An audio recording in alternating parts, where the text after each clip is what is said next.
Welcome back to the College of the Air. Every year, more than 5 million Japanese people go abroad. This fact itself is very amazing.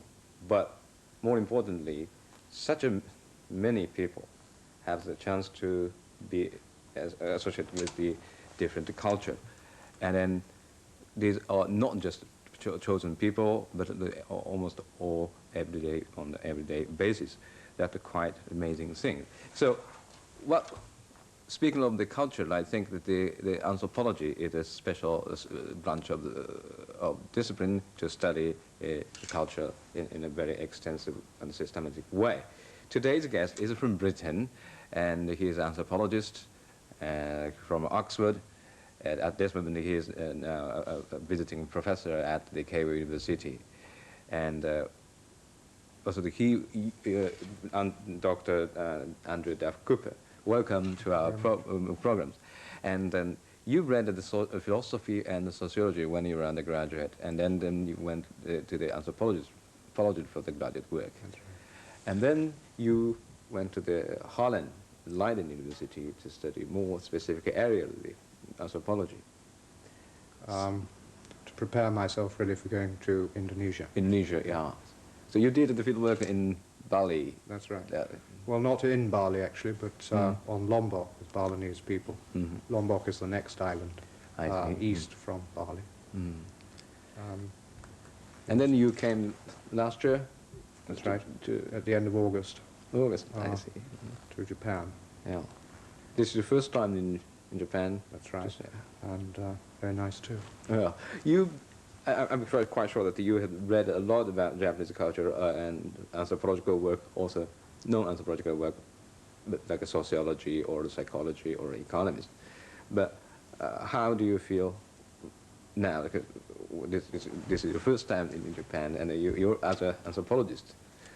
When you look at the Japanese society and culture from your professional viewpoint, how do you find it?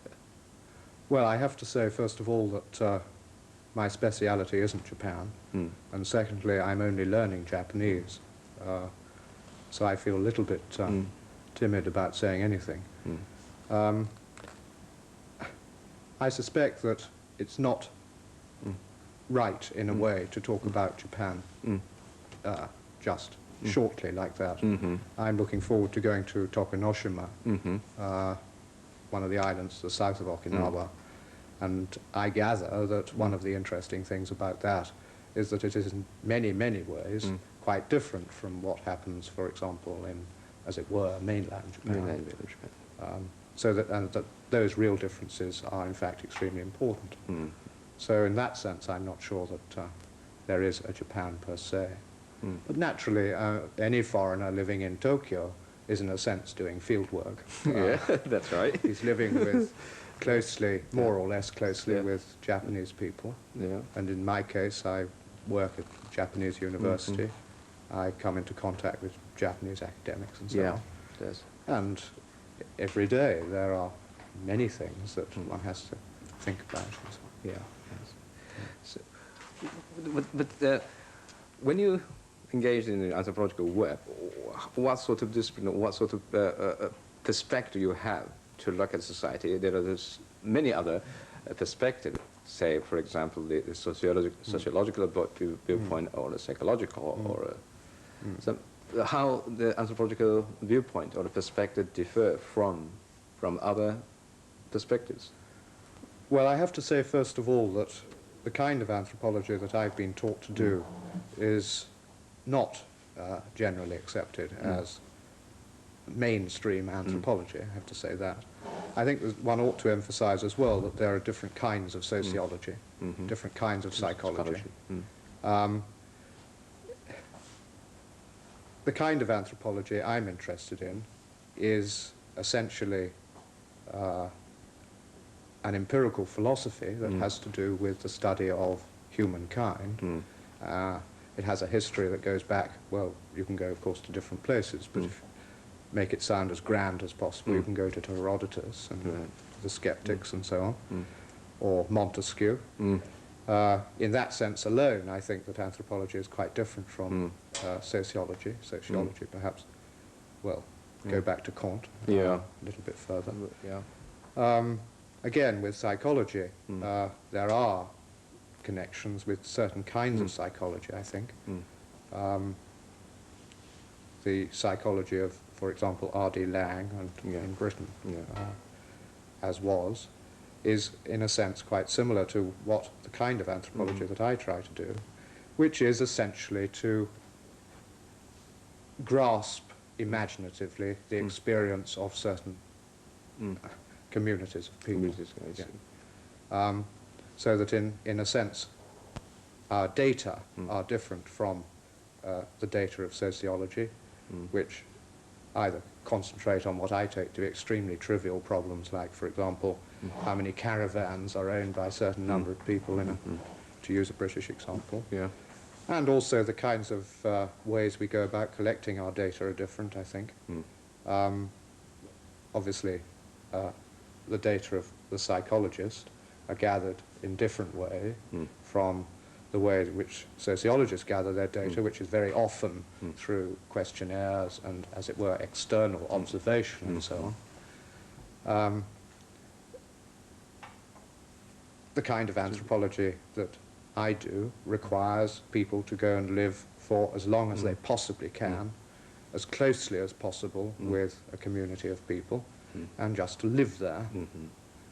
And, for example, in my case, when I was in Lombok, I lived with a high priest to start with and studied the kinds of things that he did, which was essentially meditation and officiating at rites and that sort of thing.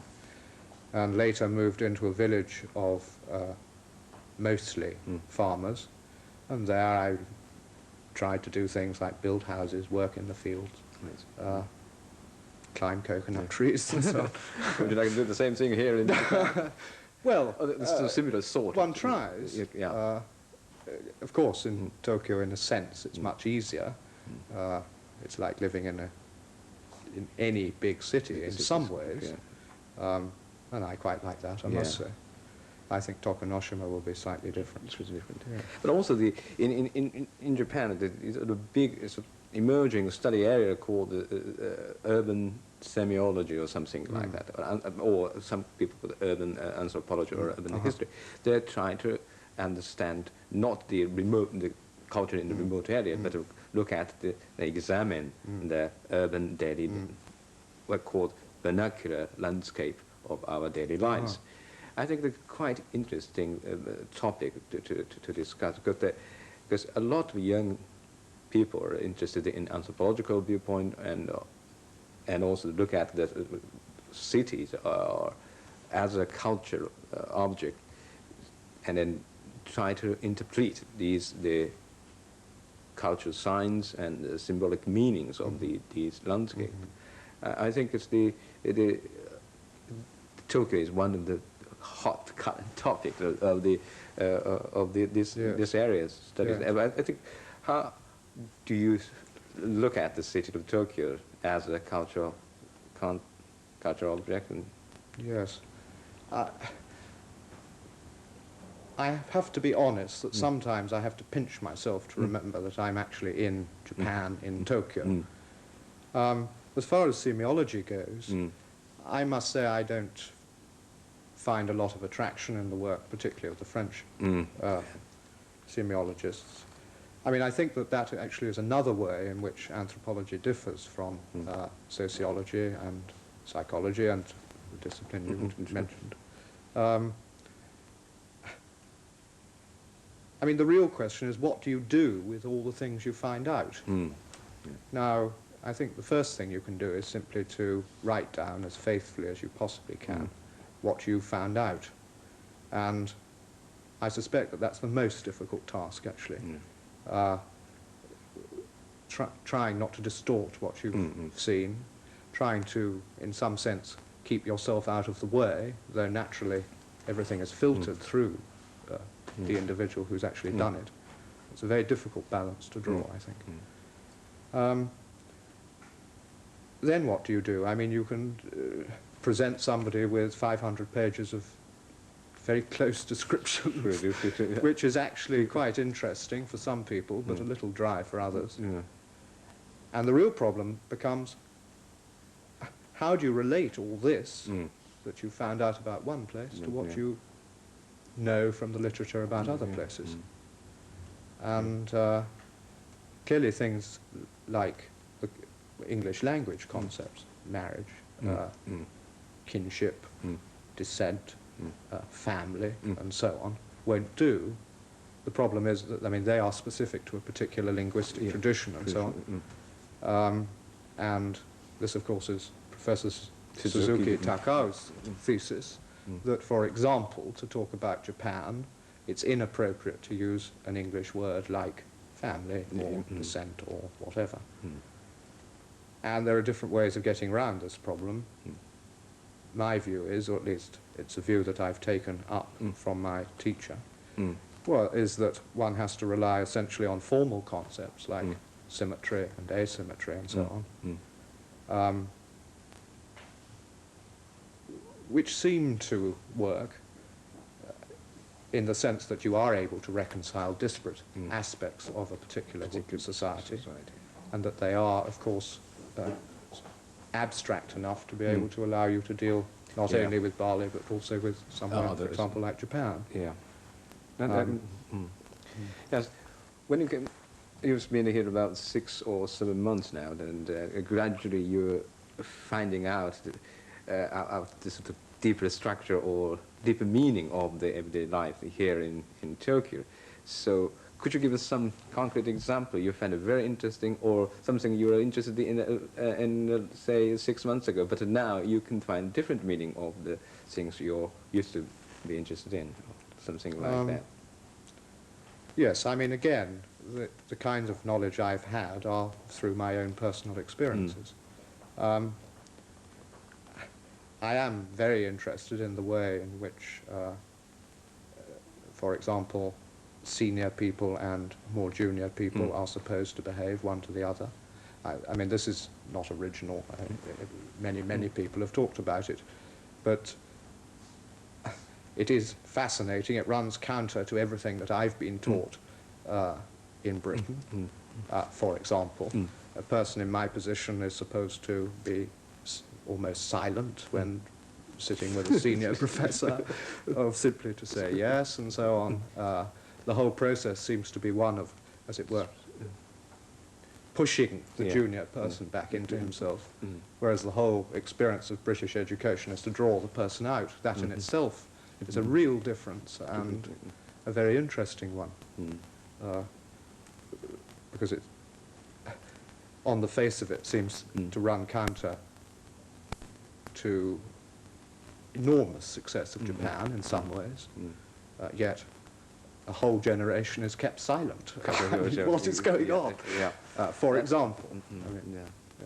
Yes, another thing is that a lot of viewers are interested in the English language itself through these programs there. So, but in education in English language as a quite different from the way you teach it in Britain, or the quite interesting is you mentioned the language as a means to express your own ideas and things like that. But I don't think that the English, in most cases, teaching English here does not necessarily express yourself or communicate others, but rather to get a good established university, sort of, particularly high school or junior high school education. And how do you respond to these? Well, I must say that I think in many ways it's utterly self-defeating. One of the problems at Keio has been that, for example, I was introduced to some anthropology students at Keio, graduate students interested in the areas I was interested in. They've been taught English through what, 6 years or 12 years? Nearly 12 years. And they find it difficult to say good morning. I mean, there is something clearly absurd about that. I think that, again, Professor Suzuki is absolutely right when he thinks that certainly graduate students at universities like Keio should be forced, in a sense, to speak as much English as they possibly can, and hold his class in English. and that is excellent practice. Practice. Not only speaking, but dealing with ideas and formulating ideas in another language. Yeah, I think yeah, but you see that the Japanese educational system does not necessarily to provide an opportunity for the student to acquire the foreign language, because primary concern is quite a different in learning the language. So the sort of cultural sort of practice, so the implicit meaning of all these entrance examinations is to be a sort of not obedience, but I think become the confidence. So people become more and more adjusted to the social system, which the social value is pre-established in one way or others. What that man Miller called testing social docility. Docility. Yes, in those exams. Yeah. And I must say that I do find it very difficult to understand what on earth else that could test. The kind of examinations where you're supposed to slot words into gaps. Yeah. And not only that, but clearly gaps into which 2 or 3 words could go equally well, but you only pass if you get the word that the man wrote himself in. It's, I think, ridiculous, to be frank. Yes, that I think is more and more like a puzzle. Yes. So they're solving the puzzles rather than to learning the language. But I think this is a part of the Japanese culture, don't you think? It is. I think that this is one of the biggest problems for the anthropologist, is that naturally, in any society, he finds, well, I say naturally, I find, let me put it that way, there are things one admires and wants to emulate. But on the other hand, there are things which strike one as more or less wrong, ridiculous, whatever you want to call it.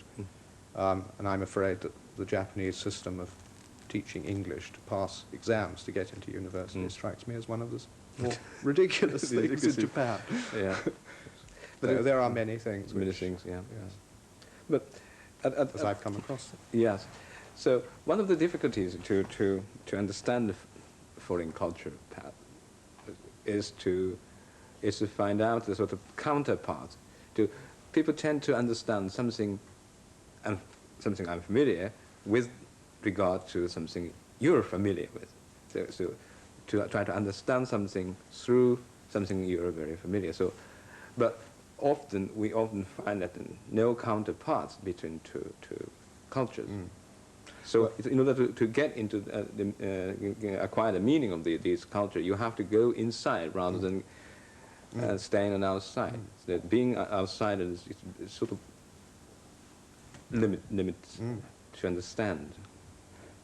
I entirely agree, and I think that as it were, the methodology of social anthropological research, which I mentioned earlier, is geared to overcome that, or at least is geared to allow you to get to that position where you, of course, you never become an insider. I mean, one's not saying that, but you get to the point where, hopefully, you are able to, if not think in the same way, at least to imagine what it might be like to think in that way.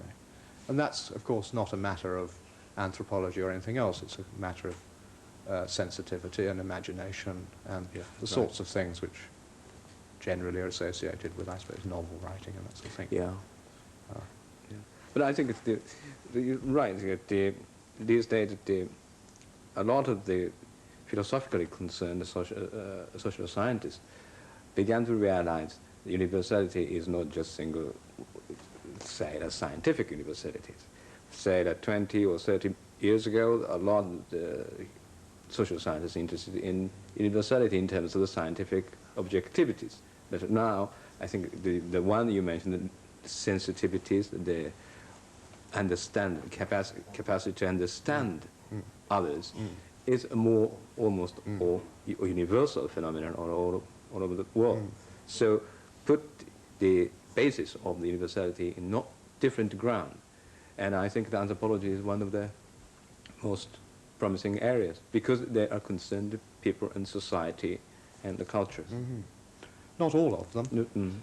But I have to say as well that people who suggests that there is something unscientific about it, have an extremely, well, how can one put it, old-fashioned view of what science is. In fact,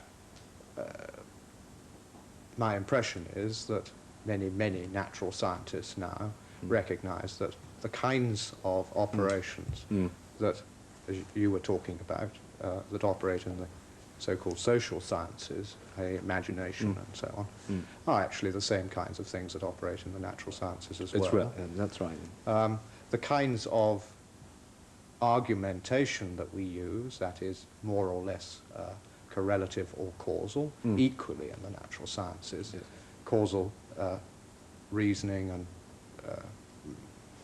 causal chains and so on, well, last 35 certainly years have been shown to be devoid of any kind of theoretical explanatory power and so on. And we're doing perfectly well by all kinds of criteria, scientific criteria. I think one of the amazing things that happened in the last 50 years is the overwhelming success of the natural science, say, that getting the man on the moon, or new development of the computers and all these technology and science.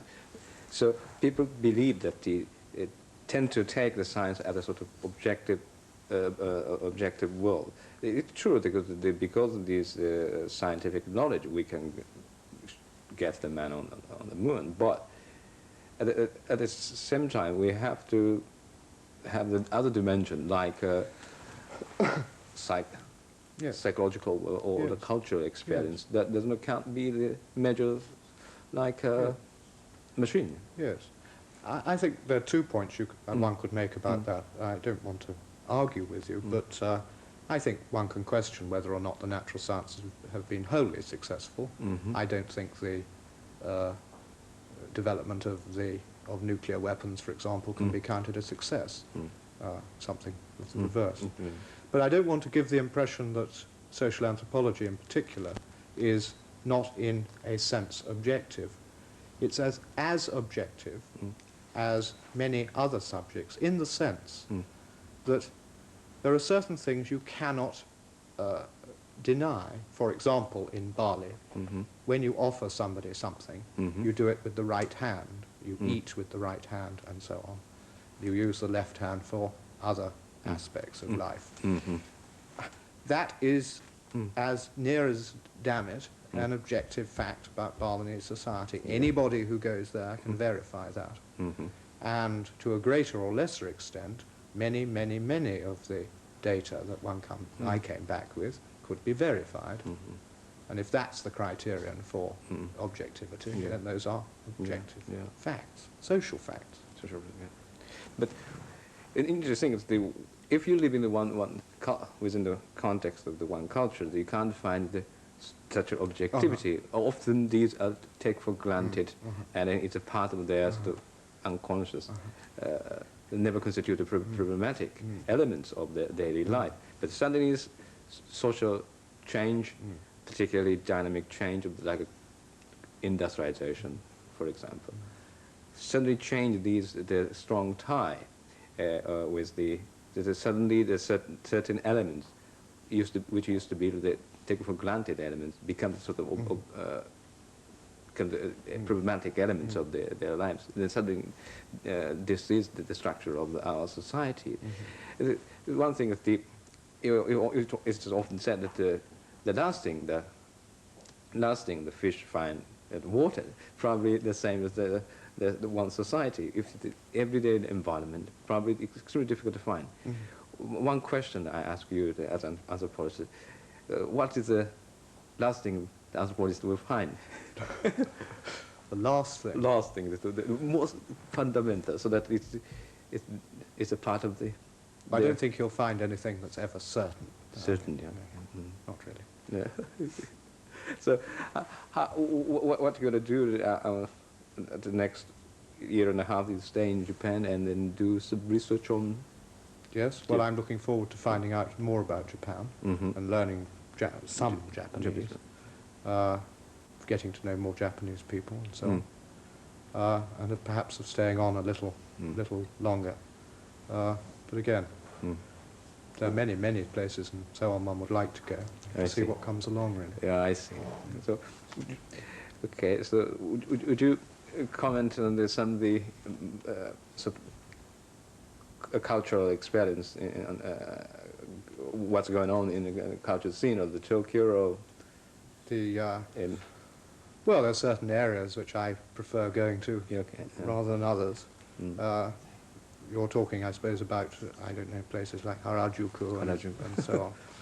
Yes. Well, I find them very attractive. I don't see anything remotely wrong in it. I must say that compared with many, many of young people in Britain, people here seem perfectly well behaved, very respectable, and so on. But that, of course, is my view from London. Compared with traditional Japanese life, it may not be quite like that. Right, I see.